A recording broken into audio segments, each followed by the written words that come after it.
문장을 통해 현안을 둘러보고 더 나은 문장을 기대해보는 시간 문장들의 두 필진입니다. 김성환 평론가, 서요인 시인 두 분 나오셨습니다. 안녕하세요. 네, 안녕하세요. 네, 안녕하세요. 예, 오늘 문장 먼저 듣고 얘기 나눠보겠습니다. 1987년 이후 지난 37년간 이곳 광주에서는 그 누구도 듣지 못했던 이야기, 기아 타이거즈가 2024년 정상에 오릅니다. 광주, 우리 시대의 가장 큰 아픔을 야구로 극복한 도시에서 타이거즈는 운명이자 자랑이었습니다. 그런 기아 타이거즈가 7년 만에 프로야구 챔피언에 오릅니다.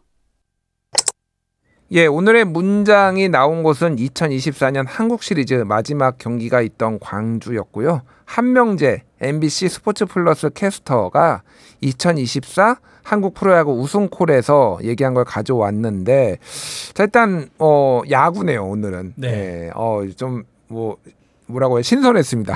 야구의 문장을 가져와가지고. 그래서 이 문장 선택한다 그러길래요. 예. 아, 큰일 났다. 나는 이 게임에서 졌다. 이렇게 생각했어요. 왜 그러세요? 왜냐면 좀 얄못이거든요. 아, 야구를 잘 모르시는구나. 예. 왜 모르는지는 좀 이따 제가 또 설명드리면 될 것 같은데요. 예. 제가 서효인 시인하고 같이 방송을 하잖아요. 예. 서효인 시인 집에 보니까 책이 있어요, 제가. 이게 2011년에 나온 책이거든요. 아, 제목이 이게 다 야구 때문이다. 그러니까 야구 저자랑 야구 얘기를 해야 되는 그러시군요. 거니까 난 끝났다 이제 그 생각했어요. 저 책을 들고 이제 오셔가지고 예. 저 깜짝 놀랐어요. 제가 저 20대 예. 후반에 주로 쓴 책이어서 예. 굉장히 치기어리거든요, 책이. 아니 그 정도는 아닙니다. 아니 부끄러움은 뭐 누구나 다 있는 네, 거니까. 네. 어쨌든 근데 야구 전문가시네요, 그러면. 아유, 전문가까지는 맞아요. 아니고요. 네. 팬이죠. 아주 열정적인 팬이었던 시기도 있었는데 올해 어디 팬이신가요? 전 기아 타이거즈 아, 기아 팬입니다. 타이거즈 팬이세요? 네, 와. 사실 그 우승 확정한 날이 저희 첫 방송 저번 주 월요일이었어요. 네. 6시 반부터 경기 시작하잖아요. 저희 네. 6시 반부터 방송 시작하잖아요. 어떻게 했어요? 방송 야구를 봐야 되는데 지금 그러니까요. 근데 일단 엉뚱한 데 생각이 가 있으셨군요. 잠시 야구는 있고 방송에 집중한 후에 예. 집에 가는 길에 이제 그 저희 OTT로 차에서 마음 졸여가면서 그치고 있었거든요. 어쩐지 그날 표정이 안 좋으셨어요. 빨리 네. 뭔가 쫓기는 듯이. 아, 쫓기긴 쫓겼습니다. 사실 고백까지 하면. 아니 왜냐면 그 책에 보면 예. 이 첫 장 책 날개라고 하잖아요. 예. 이 제일 인상 깊었어요 저는. 아니 포수 복장을 하고 있어요. 예, 그렇네요. 책 날개. 그래서 제가 야 이런 야구 전문가하고 같이 야구 얘기를 하려면은 저는 그냥 거들면 되겠구나. 아니, 저 이렇게 생각했습니다. 사회인 야구에서 잠깐 포수를 했던 적이 있는데 아, 지금은 그러시군요. 아닙니다. 예. 아니 근데 뭔가 듬직한 게 그 포수 포지션 왠지 옛날에 독고타기나 뭐 이런 거 이후로 왠지 포수는 듬직해야 될 것 같고 약간. 아 그렇죠. 약간 그런 느낌이 있으시잖아요. 예, 그런 느낌이 있습니다. 뭐 실력이 받쳐주질 않아서 저희 팀원들이 이 라디오 들으면 깜짝 놀랄 거예요. 저기서 저렇게. 알겠습니다. 네. 예. 본격적으로 얘기를 해볼게요. 오늘 그 들려드린 이제 문장 속에 보면은 기아 타이거즈가 2024년 정상에 오릅니다라는 표현이 있어요. 정상에 오른다. 살면서 이런 경험을 하는 경우가 많지는 않은 것 같은데 뭐 모르겠어요. 저는 평생 살면서 정상에 올라온 적이 거의 없는 것 같아서. 아, 무슨 말씀이세요? 남의 얘기 같아. 오르셨는데. 남의 얘기 같아요. 이 문장부터 좀 얘기를 해보죠. 정상에 오른다. 뭐 어떻게 봐야 되나요? 이게 그 야구랑 사실 잘 어울리는 단어는 아니에요. 정상에 오르는 거는 너무나 순간이고 너무 찰나고 야구 팬들이 항상 화나 있다는 얘기 하잖아요. 네. 예. 늘 화나 있어요 사실. 늘 지는 날이 더 많은 것 같고 실제 데이터보다 더 깊은 우울과 좌절, 분노에 휩싸여 있을 때가 많았거든요. 저도 아니, 뭐 그렇고. 한화 팬이라서 행복합니다. 이렇게 화나 있는 게 아니라 행복하다고 말씀하시는 분도 꽤 있는데. 그것도 사실 기믹에 가까울 수 있습니다. 아 그래요? 네네. 사실 한화 팬 분들도 정말 승부에 연연하시고 이기면 더 좋아하시죠. 저도 오랜 1등 팀 팬이었지만 올해도 물론이고 그 전까지 굉장히 좌절이 깊은 해들이 많았어요. 특히 암흑기 때는. 타이거즈도 약간 성적이 부침이 좀 심했어요. 네, 잘할 맞아요. 때도 있지만은 막 거의 바닥에서 뭐 엘로끼 시절부터 해가지고 막 이렇게 못할 때도 있었잖아요. 예. 네, 그래서 꼭 야구 팬들은 한 번에 정상에 오르는 희열보다는 내 팀을 계속 충직하게 응원하고 믿어주고 그 과정에서 너무 과하게 화도 내고 하는 그런 팬들이 더 많은 것 같아요. 그렇군요. 근데 일종의 이제 팬심을 가졌을 때 저런 마음이 생겨나는 거잖아요. 예. 제가 야알못이라고 말씀드렸잖아요. 좋아하는 팀이 없으신가요? 제가 이걸 설명드리면서 뭐 억울하다고 얘기하고 싶은데요. 예. 우리나라에 연고지가 없는 지역이 어딘지 아세요? 야구 프로야구 팀 강원도요? 중에 또요. 제주도 없잖아요. 제주도요. 제가 그 하필이면 강원도가 제 고향이란 말이에요. 그래서 어렸을 때부터 야구를 우리가 광주에 우리 시대 가장 큰 아픔을 가지고 있는 광주. 근데 그 기아 타이거즈는 광주의 운명이자 자랑이었습니다. 이렇게 얘기하는 거는 예. 아주 어렸을 때부터 그 기아 타이거즈하고 나하고 일체감이 만들어졌다는 얘기거든요. 예. 근데 제가 어렸을 때는 지역을 대표하는 팀이 없으니까 그런 소속감 같은 것들을 별로 못 느꼈어요. 예. 그러니까 동네에 뭐 야구 글러브 갖고 있는 친구들 거의 없었을 뿐더러 그러니까 강원이나 제주 출신의 경우에는 사실 야구에 대한 소속감들이 별로 없다는 거죠. 그러니까 제가 최근에 대학 교수한테 얘기를 들었는데요. 그 각 지자체가 서울에 학사를 두잖아요. 예. 강원 학사가 있어요. 맞아요. 이 관악에 관악 학사라고 또 있거든요. 그러니까 강북에도 있고 강남에도 있는데요. 그 관악 학사 들어가면은 이렇게 크게 로비에 쓰여져 있는 현판이 있다. 예. 거기에 이런 글귀가 써 있다 이렇게 얘기를 해주는 거예요. 그래서 좀 믿기가 어려워서 제가 일부러 자료를 찾아봤어요. 예. 거기에 보고 저도 깜짝 놀랐는데 뭐라고 쓰여 있냐면요. 강원도에 사람 없다는 말만은 듣지 않게 하라. 그게 서울에 유학 온 학생들한테 얘기하는 거예요. 그러니까 강원의 경우에는 인구가 별로 안 되잖아요. 예. 강원도를 대표하는 가장 큰 도시하면은 춘천, 원주, 강릉. 예. 뭐 제주도 역시 마찬가지겠지만 제주시하고 서귀포가 있지만 야구팀을 운영할 만한 경제적 능력이나 인구가 안 되는 거예요. 그러니까 축구팀은 또 운영이 되기도 하던데. 축구팀 같은 경우에 네, 올해 강원이 성적이 좋습니다. 1호가 되실지 모르겠지만 야구 얘기하는 거지 않습니까? 예, 예. 하여튼 근데 그래가지고 그것 때문에 소속감을 제가 덜 느껴서 어찌 보면 제가 성인이 되고 난 다음에 제가 어렸을 때부터 가지고 있는 일체감이 없는 상태에서 뭔가 제가 좋아할 만한 팀을 찾다 보니까 제대로 찾지 못하고 그러다 보니까 제가 야알못이 된 거 아닌가. 그래서 조금 알겠습니다. 아쉽고 예. 그래요. 저는 알겠습니다. 개인적으로. 얄못인 얘기를 아주 길게 설명을 해주셨습니다. 자, 한명재 캐스터의 우승콜에 감동과 위로를 받은 이들이 좀 많은 것 같아요. 아무래도 아까 들으셨지만은 광주의 역사성에 대해서 좀 언급을 많이 한 것 같고 또 광주가 뭐 좀 아픔도 있는 그런 곳이기 때문에 그런 것 같은데 어쨌든 우리 시대의 가장 큰 아픔을 야구로 극복한 도시 이런 표현을 썼습니다. 그러니까 야구가 광주 시민들한테 갖는 의미 이런 거는 또 우리 시인님이 좀 잘 아실 것 같아요. 제가 그 1980년대에 한국 시리즈를 직관한 적이 있어요. 아버지 따라서. 그때 보면 야구장에 저는 소주 냄새를 많이 맡았어요. 아 그래요? 그렇게 술을 많이들 드세요. 그리고 성도 많이 내시고. 근데 그 분위기가 제 기억에 뭔가 한이 맺혀 있는 지금처럼 응원가도 신나게 부르고 율동도 하고 환호성 지르고 이게 아니고 왜 이렇게 다들 한이 맺혀서 소리를 지르고 하시지? 그때는 응원가도 목포의 눈물을 불렀거든요. 목포의 눈물. 이게 응원가 할 만한 곡조는 절대 아니에요. 근데 이기고 있으면 목포의 눈물을 불러. 저도 불러. 이거 너무 이상하다고 생각을 했었는데 조금 커서 따지고 보니 1980년에 그런 5.18 민주화운동이 있었고 그때 너무나 많은 사람이 희생됐고 82년에 프로야구가 시작돼서 80년대 왕조를 이루었어요. 예. 그거밖에 분출할 데가 없었던 거죠. 거기만이 해방구고 거기만이 결집할 수 있는 장소고 거기에서만 소리를 지를 수 있는 거예요. 그래서 1999년까지인가 비교적 최근까지도 5월 18일 그 주에는 광주에서 야구를 못했다고 해요. 약간 정치적 함의가 있기 때문에 부담스러워서 일정이 처음부터 뺐겠죠.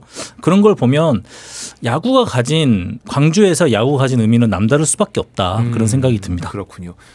사실 이제 예전에는 해태 타이거즈였죠. 그렇죠. 해태 타이거즈의 유니폼이 검은색과 빨간색 소위 말하는 검빨 조합이었는데 이것만 봐도 주눅이는데 사실 광주 분들은 이제 야구를 통해서 한을 풀었지만은 해태 때문에 한이 생긴 팀들이 하도 해태만 우승을 하니까 뭐 삼성 라이온즈 뭐 이런 데들 지금 이번에도 붙었는데 네 번째 붙어서 지금 네 번 다 졌다라는 거 아니에요. 한국 시리즈에서 네, 한이 생긴 데들이 굉장히 많아요. 심심한 사과의 말씀을 대신 드리고요. 하나도 안 미안하긴 한데 어쨌든 사과의 말씀을 드려보겠습니다. 김성환 평론가님도 기억하시겠지만 80년대에는 이를테면은 야구단 버스가 막 불살라고 예전에 부산에서 혜태 타이거즈 그때 버스가 불살라졌나 뭐 그런 일이 있었어요. 서로 네. 약간 지역 감정이 있어서 여기에서 조금 대리점 가치도 많이 있었던 것 같아요. 그러니까 제가 일체감이라는 말씀을 드렸었잖아요. 예, 예. 각 지역별로 일체감이 생겨버리면 그게 곧 나라는 사람이 돼버리는 거잖아요. 나를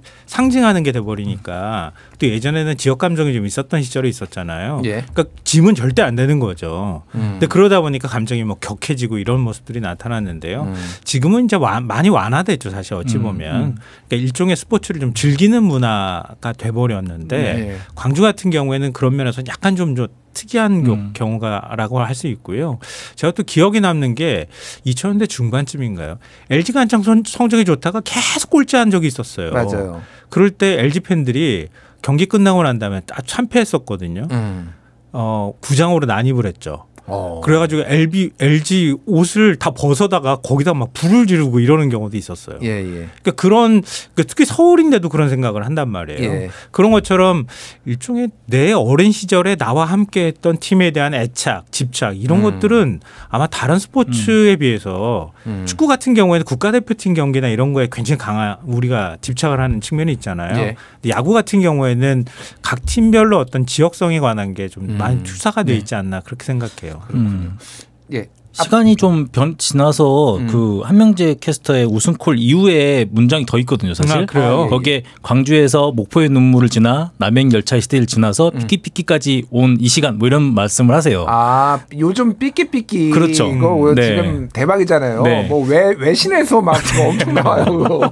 춤을 엄청나게 추더라고요, 밈이 예. 돼가지고. 아, 제가 좀 네. 이거 보여드리고 싶은데 몸치라서 제가 이거를 좀 보여드리고 싶은데 예. 자료하면 찾아보시도록 하고요. 그만큼 시대가 많이 변했고 야구를 대하는 관중들 팬들의 모습도 많이 변한 것 같아요. 그래서 지금 1000만 명 시대가 온 것도 같습니다. 그러니까요. 예. 근데 야구라는 게요. 아까 말씀하셨던 것처럼 늘 이길 수 없는 경기거든요. 그러니까 이기는 경기와 지는 경기가 아주 극명하게 갈리는 경기예요. 절대 이기는 팀이라고 해서 우리 축구는 쭉 이겨가지고 1등까지 올라가잖아요. 근데 예. 야구는 절대 그렇게 안 되는 경기거든요. 맞아요. 그러니까 거기에서 좌절감 같은 것들을 맛보는 게 어쩌면 우승했을 때 이 성취감 같은 거 있죠. 그걸 배가시켜주는 역할을 하는 거 아닌가 그런 생각이 들고요. 그래서 저는 야구를 어렸을 때부터 이렇게 경험하지 못했으니까 어린 시절의 히스토리가 사라진 채 어찌 보면 성인이 됐단 말이에요. 예. 문학 작품으로 야구를 접했다고도 할 수 있거든요. 그러니까 무라카미 하루키 책 보면은 그 산문집에요. 밸런타인데이 무말랭이라고 하는 제목이 있어요. 거기 보면 야쿠르트 스왈로스 팬이거든요. 근데 이게 젊은 시절이니까 78년도에 우승하고 80년대에는 한 번도 우승을 못했나 봐요. 예. 그러니까 하루키가 그래요. 내가 서기 2000년 전에 야쿠르트가 한번 우승하는 거 보는 게 내 소원이다. 내 소원이 이것밖에 없다. 이렇게 얘기할 정도예요. 그러니까 저는 그런 문학 작품 속에 있는 야구를 간접 경험한 세대라서 예. 아니 그런 사람이라서 예. 약간 좀 전 개인적으로 약간 불행하다는 생각을 해요. 그렇군요. 우리나라에서 가장 오랫동안 지금 프로야구 기준으로 가장 오랫동안 우승을 못한 팀이 어디인지 혹시 아십니까? 롯데 자이언츠. 예, 정확하게 아시네요. 1992년에 맞습니다. 롯데가 우승한 이후로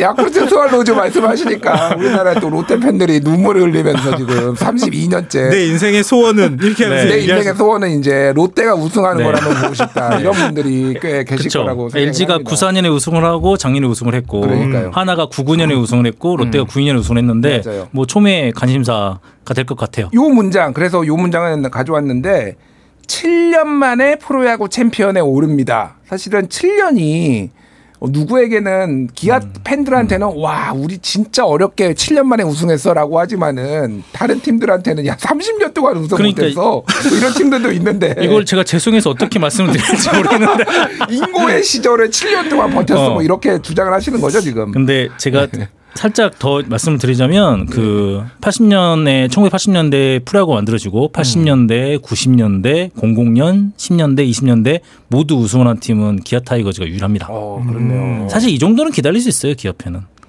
7년 정도는 기다릴 수 있다. 그럼요. 눈 감았다 뜨면 7년 지나가 있습니다. 네, 오늘 네. 별로 댓글이 안 좋을 것 같은데요. 이렇게 얘기하시는 거 보니까. 근데 저는 이제 야구를 보면서요. 저는 야구 공의 실밥 얘기 듣고 처음 좀 놀랐거든요. 108개예요. 108개예요. 108개. 네, 맞아요. 108번네. 108번네 이렇게 얘기를 하거든요. 예.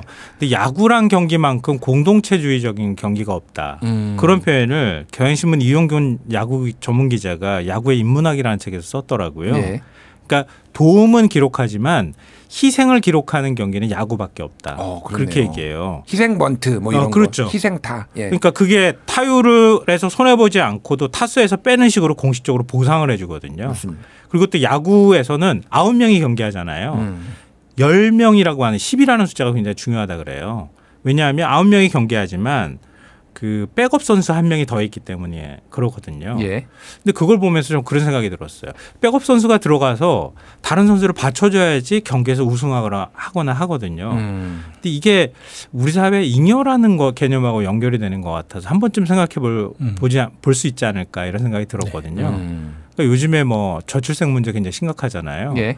근데 그 저출산해가지고 휴가 가는 사람 자리를 메워주는 사람한테 정부에서 보상을 조금씩 해준다 그래요. 몇십만 원씩. 그렇게 하지 말고 우리 사회에 조금씩 잉여를 남겨두면 어떨까. 그러면 다 우승하는 거 아닌가?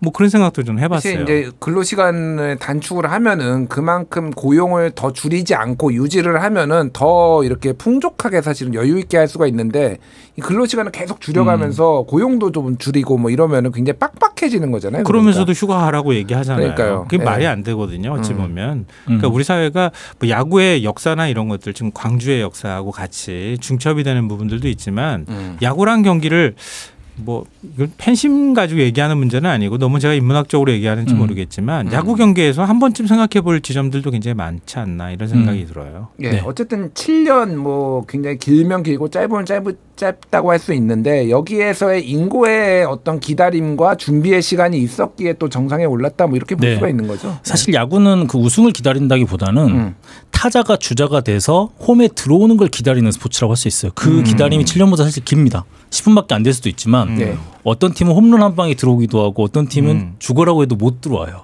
그 기다림이 사실 야구의 전부인 것 같아요. 예. 그래서 김경옥 작가의 야구란 무엇인가라는 소설을 보면 네. 광주 출신 작가인데요. 그 5.18 때 동생을 잃고 그 화병으로 아버지도 잃고 어머니도 잃고 자폐 성향이 있는 아들을 데리고 복수를 하기 위해서 염소라는 이름의 그 군인을 찾아 떠나요. 근데 마지막에 돌아올 수밖에 없는 네. 장면이 그려지거든요. 시간이 되나요 지금? 거의 다 됐습니다. 그렇죠. 네, 소설의 문장을 제가 읽어드리고 싶은데, 예. 그래서 야구는 또 돌아옴의 스포츠이기도 하다. 그래서 아까 말씀하신 그 희생이 어떤 주자를 우리 집으로 다시 돌아오게 만드는 그런 희생이다. 뭐 그런 말씀까지 드릴 수 있을 것 우리 사회가 같습니다. 야구를 좀 닮아야겠는데. 그러니까요. 네. 희생도 하고 그러면서 공동체가 같이 살고 팀도 국가도 우승하고 이런 맞아요. 이런 거를 배워야 되지 않을까 생각을 합니다. 공감 칼럼 문장들 두 분과 함께 이야기 나눴습니다. 두 분 감사합니다. 네, 고맙습니다. 감사합니다.